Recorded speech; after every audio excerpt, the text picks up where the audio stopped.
Pessoal, a gente vai trabalhar agora com cargas axiais, transversais e torsionais, beleza? O exemplo que eu tenho aqui é de uma barra sofrendo aqui essas duas forças, P axial e R transversal, e sofrendo uma carga de torção aqui pelo momento T, né? Se a gente analisar esse tipo de carregamento, a gente vai ver que dá para fazer uma analogia, um paralelo com uma broca de fresa que estaria aí sujeita a um carregamento, né? A diferença seria que esse P provavelmente seria entrando aqui, seria um carregamento de compressão, mas que estaria, como a fresa faz, diferente da broca, que ela tem uma atuação muito mais de compressão, né? Ela atua nesse sentido aqui, a broca. A fresa muitas vezes atua tirando material nesse sentido aqui. Então ela faz sentido ela ter uma força R. Se, por exemplo, ela estivesse atuando nesse sentido aqui, para cima no caso, né, eu teria uma força que estaria me fazendo uma atuação, uma carga para baixo, né, e seria onde viria essa força E. Né, e como a ferramenta está girando, eu teria uma carga de torção também, né? À medida que ela vai arrancando material conforme gira, isso vai gerar um torque, um contratorque no eixo. Então vou colocar como exemplo aqui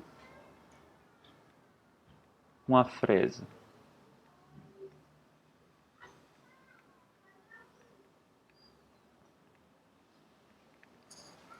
Então, agora que o exemplo está começando a ganhar corpo, a primeira coisa que a gente tem que fazer seria um diagrama de corpo livre.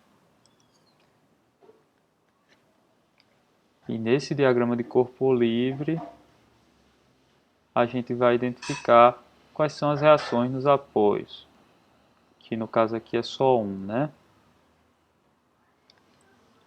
Então, diagrama de corpo livre.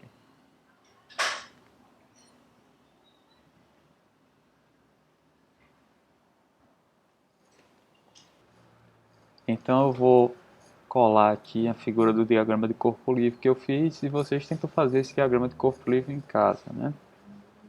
Antes de ver a cola. O que acontece aqui?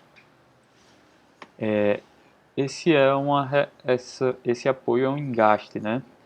Então é um apoio rígido. Quer dizer que ele não vai permitir o corpo de se mover em nenhuma direção, nem rotacionar em nenhuma direção.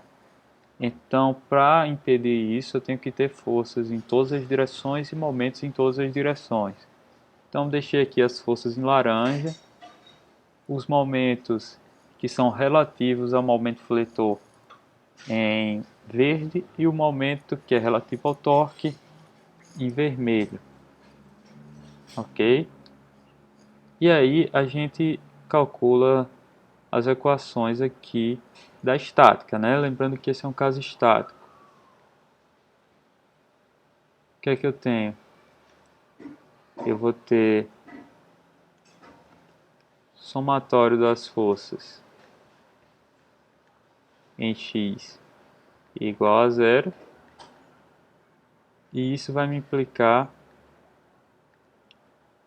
daqui da parte do apoio OX, é uma força positiva na direção de x, mais P igual a zero. Então eu tenho um OX igual a menos P. Somatório das forças em Y igual a zero. Eu tenho também facilmente OY, aqui é menos R,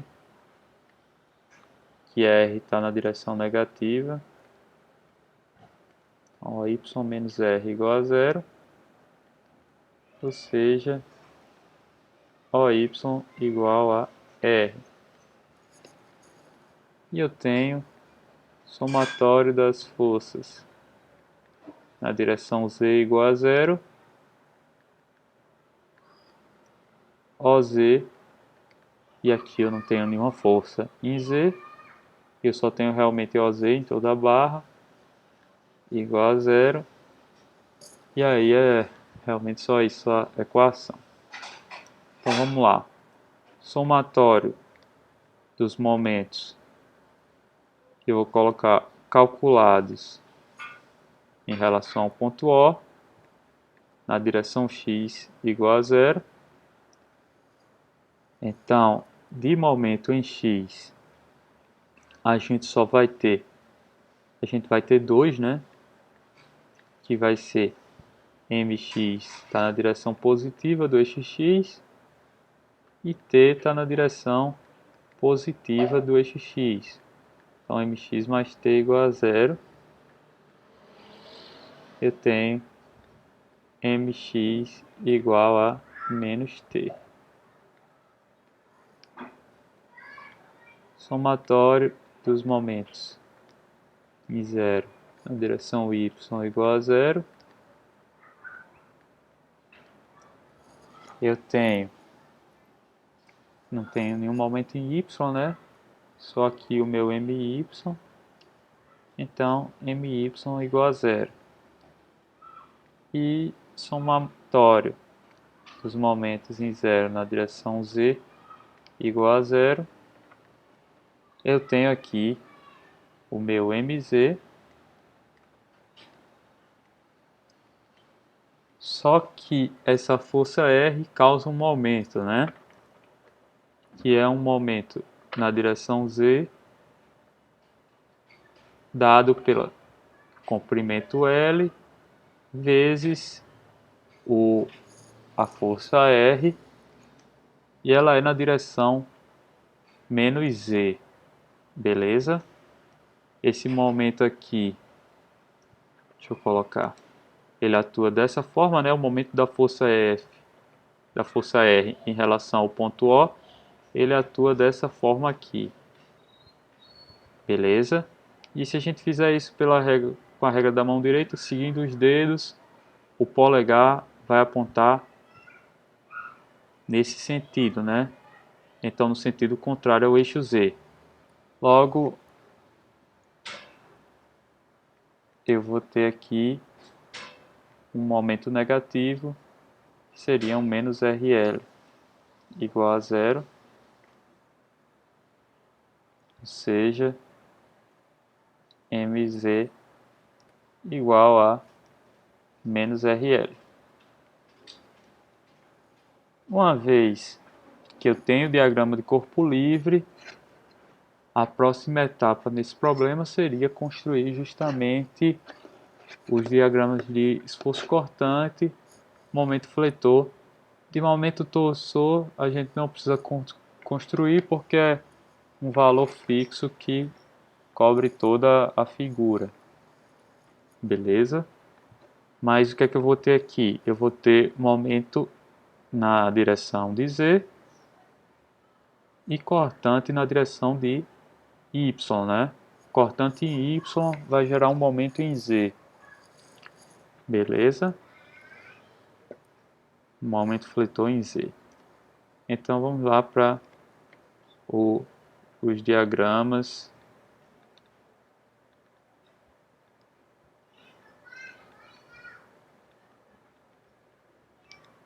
de cortante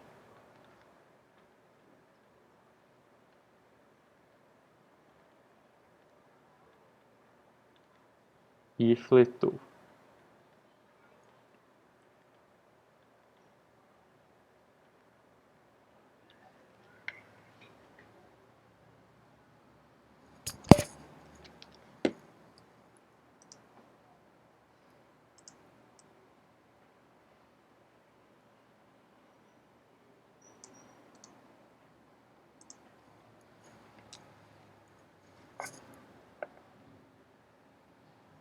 Bem, aqui fica a critério de cada um, né, fazer da forma que acha mais pertinente, né? Eu geralmente faço pelo método das áreas, E aí, no caso, pela essa reação em Y, como o R é positivo, né? O OY vai ser positivo, então eu vou ter um cortante positivo. Beleza? O cortante fica dessa forma. E ele segue com o valor inicial de R, né? Que é devido a, ao meu a reação do apoio. Então aqui eu tenho essa força Y que me dá uma subida no cortante. Ela vem até, o cortante vem até aqui, depois o valor dele desce. Beleza? Devido a essa outra força R. Então esse é meu gráfico de cortante. O momento fletor, eu sei que ele tem um valor negativo logo no começo, né, e ele é integral do cortante. Então ele tem um valor negativo e esse valor vai aumentando, já que esse cortante está acima do eixo, até, como eu não tenho nada aqui na ponta, ele terminar em zero. Ok? Não tenho nada, nenhum momento concentrado. Então vou colocar aqui o gráfico, a figura do momento.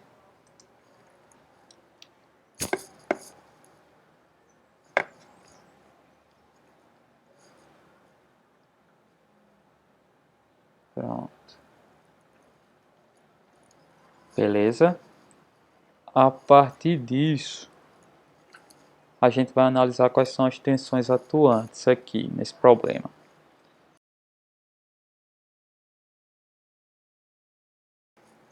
Para esse caso desse problema em específico, a gente vai colocar a tensão cisalhante pela flexão, só para vocês terem uma ideia da ordem de grandeza dessa tensão.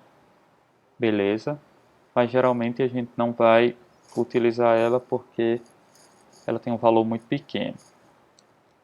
Então vamos lá.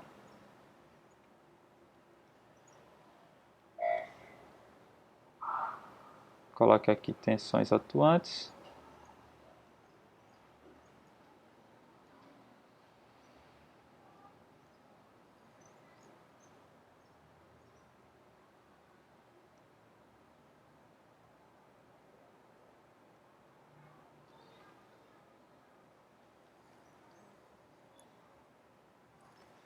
E eu vou ter a primeira tensão,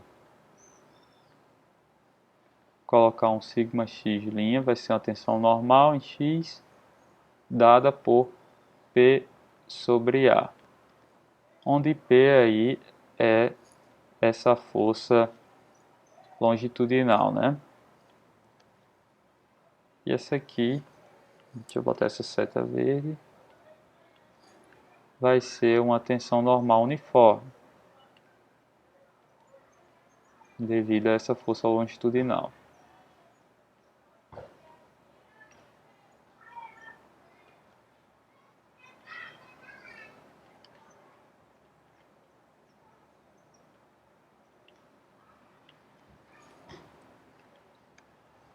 Em seguida, eu vou colocar outra tensão normal, que eu vou chamar de um sigma x, duas linhas,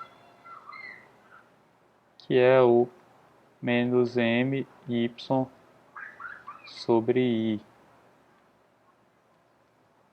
Essa aqui é a minha tensão normal devido à flexão.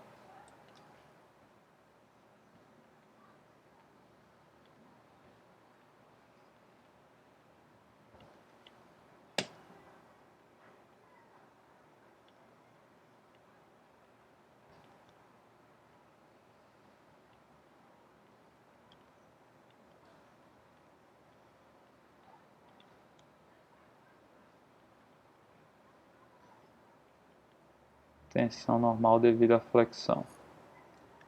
Essa aqui vai ser máxima quanto mais distante eu tiver do ponto neutro, e como o eixo ela tem uma seção constante, né, então esse i não varia, eu vou ter aqui nessa equação eu tenho três termos, né? Nessa primeira, uma tensão normal uniforme, porque não muda nem o P, nem a área, então essa tensão vai ser a mesma na barra inteira. Se eu tivesse uma mudança de seção, eu teria, né, essa tensão tendo valores diferentes, podendo ter valores diferentes em duas áreas, duas seções da, do meu material, né, da minha peça. Aqui eu tenho três termos. Eu tenho o M, eu tenho o Y e tenho o I. Como eu não tenho nenhuma mudança de seção, eu não tenho nenhuma mudança nessa minha propriedade I. O Y, eu vou ter o valor máximo dele, vai ser o raio do eixo, né? Vai ser a maior distância em relação ao eixo neutro, vai ser o raio do próprio eixo, né? O raio do eixo que eu digo da peça, né? Maior distância em relação ao plano neutro. Essa aqui também, como a seção não varia, vai ter sempre o mesmo valor. E aqui quem vai variar é M. M, se a gente olhar aqui, ele vai ser zero na minha extremidade direita e vai ser máximo em módulo aqui perto do engaste. Beleza? Que ele vai ter esse valor de RL. Então, sabendo isso, eu sei que minha tensão normal devido à flexão vai ser máxima perto aqui do engaste, perto do suporte. Beleza? Aí eu vou para a outra tensão, que eu vou colocar aqui, chamar de sigma x ou tal xy', uma tensão cisalhante. Vai ser VQ sobre IB. Essa é a tensão cisalhante pela flexão.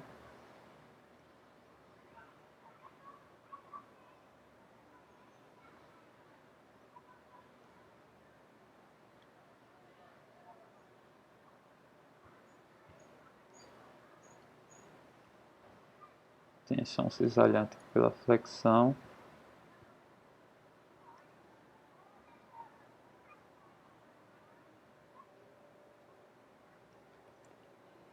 Essa aqui vai ser máxima onde eu tiver o V máximo, né? E aí, como meu V é constante, ela vai ter esse valor constante em todo o comprimento do meu eixo. Analisando uma seção individual, ela vai ter o valor máximo na superfície e no plano neutro, né? Num ponto na superfície que esteja no plano neutro. Beleza? Porque na superfície esse Q é máximo. Então vamos lá. A última tensão que eu vou colocar é esse. Opa! É essa aqui, que também é um tal XY, que é a tensão do torque. T ρ sobre J. Que é a tensão cisalhante aqui devido à torção.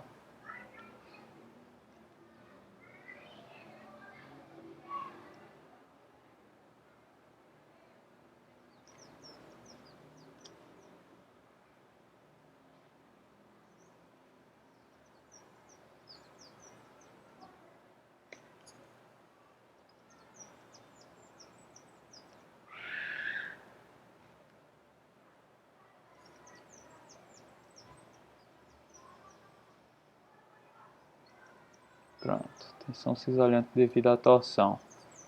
Essa tensão, ela tem três termos aqui que a gente vai comentar. O J é um termo geométrico, então como o eixo tem seção constante, ele não vai variar, né? O ρ é uma distância radial. Quando eu for usar, eu vou considerar o raio do eixo, então vai ser também constante, eu não vou ter nenhuma mudança de seção, então esse valor vai ser, digamos, constante. O T nesse caso, que é o que poderia variar, não vai variar, né? Porque o meu torque ele é constante em toda a barra. Então o que eu tenho aqui vai ser o meu torque máximo, minha tensão cisalhante devido à torção máxima vai estar na superfície do eixo onde esse ρ é máximo. Mas aí essa tensão cisalhante vai ter o mesmo valor em todo o comprimento aqui do eixo da peça, né? Então são essas 4 tensões que eu tenho atuando na minha peça. Beleza? Eu tenho uma tensão normal uniforme, tensão normal devido à flexão, a tensão cisalhante devido à flexão e a tensão cisalhante devido à torção. Elas são fáceis de identificar. A tensão cisalhante devido à torção vai existir sempre que eu tiver torção. A tensão cisalhante pela flexão ela vai existir sempre quando eu tiver o cortante e o momento fletor, né? Não necessariamente um momento puro atuando, mas quando eu tiver um cortante que ele cause flexão. Então eu tiver duas forças aí, é o caso desse problema aqui, a minha flexão vai estar causada por essas duas forças, né? Basicamente pela distância entre elas, né? E aí eu tenho essa força R vai estar causando o meu cortante e a minha flexão, beleza? E por fim, eu tenho minha tensão normal uniforme, que aí é a mais simples de todas, vocês devem saber bem. Pessoal, para quase todos os problemas que a gente for tratar, a gente vai ter que fazer uma análise de qual é a seção crítica. Beleza? Nesse caso aqui, vendo as tensões que atuam nesse sistema, o que é que eu tenho aqui? Tensão cisalhante devido à torção. Né? Essa vai ter um valor constante ao longo do eixo, né? Um valor uniforme ao longo do eixo, o valor máximo dessa tensão. Tensão cisalhante pela flexão, o valor máximo em cada seção é constante ao longo do eixo também, porque esse V não varia. Beleza? Essa minha tensão normal uniforme, ela vai ser uniforme em toda a peça. A única que vai ter uma variação, né, no valor máximo dela dentro da seção, vai ser essa daqui, a tensão normal devido à flexão, porque esse M varia. Né? Dentro de cada seção da peça, eu posso calcular, para cada seção, se eu fizer um círculo aqui de cada seção, eu consigo variar essa tensão, o valor dela, do máximo, um médio, um mínimo, alguma coisa desse tipo. Mas para cada seção, cada corte que eu fizer aqui, cada seção que eu analisar, eu consigo um valor máximo dela. Esse valor vai ser devido a essa variação de Y. Mas se eu for analisar seção por seção, esse valor vai variar devido ao M. Beleza? Porque ele varia aqui de 0 até menos R sobre L. Então, na seção que eu vou poder ter a maior tensão, vai ser justamente essa seção aqui, a do engaste, né, a do suporte. Porque eu tenho um maior valor de momento. Beleza? E dentro dessa seção, as minhas maiores tensões vão ter, obviamente, eu tiver os maiores valores de Y. Mas em termos de seção, né, não analisando dentro da seção, eu consigo definir, por causa desse M, que é o único parâmetro que varia nesse meu problema, qual é a minha seção crítica. E essa seção crítica é justamente essa daqui que está na posição do suporte. Beleza? Então eu tenho aqui que minha seção crítica, deixa eu escrever isso. Seção crítica.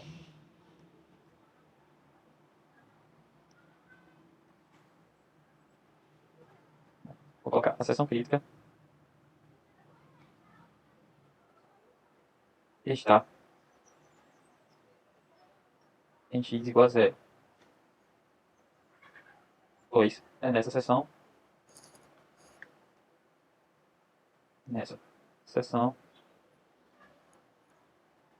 em que a tensão de flexão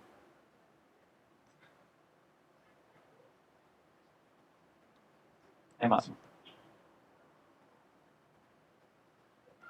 Beleza? Todas as outras, vou colocar isso aqui, todas as outras tensões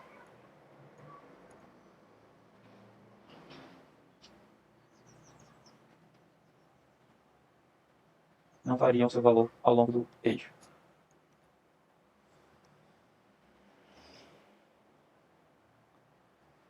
Ao longo do comprimento. Ok. E aí, essa seção, como eu disse, essa análise de seção crítica, a gente vai fazer sempre. O que pode ser que a gente não faça, o que nem sempre a gente precisa fazer, a maioria das vezes não é preciso fazer, é uma análise dos pontos críticos dentro da seção.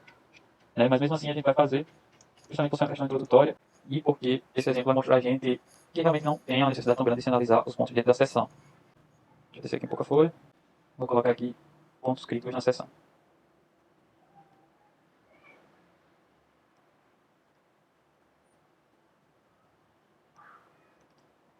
Na seção crítica.